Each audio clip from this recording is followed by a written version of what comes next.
Sisters, stop pursuing men who act or treat you in ways that you would disown your own son for doing.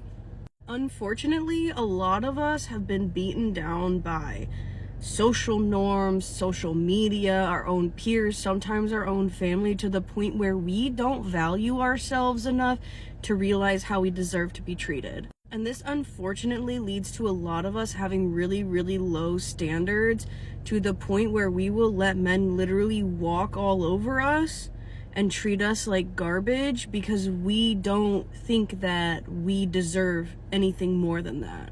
This is an issue that I've struggled with a lot, pretty much all of my adult life, to the point that I have ended up in some really terrible relationships before and after becoming Muslim. And the one thing that's really helped me change my mindset when it comes to the way that I allow men to interact with me is thinking, would I want my son to act towards a woman like this? If I saw this interaction from the perspective of my son talking to a young woman, would I absolutely lose my marbles over it?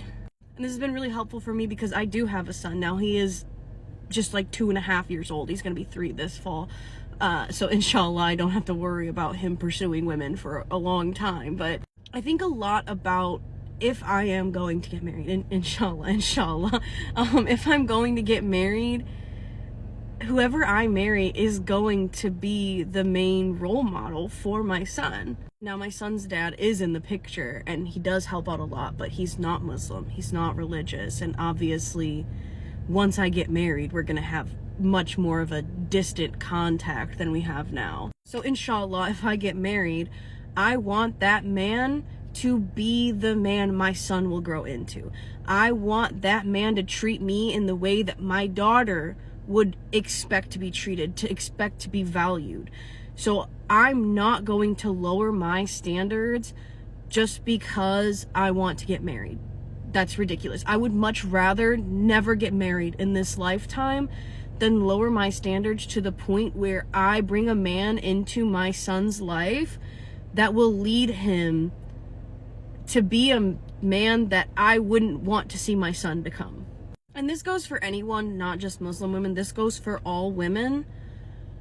If you are in the dating scene, looking to get married, whatever, looking for a lifelong partner, imagine if that person was your child talking to another person the way they talk to you. Or imagine if that person was talking to your child the way that they talk to you.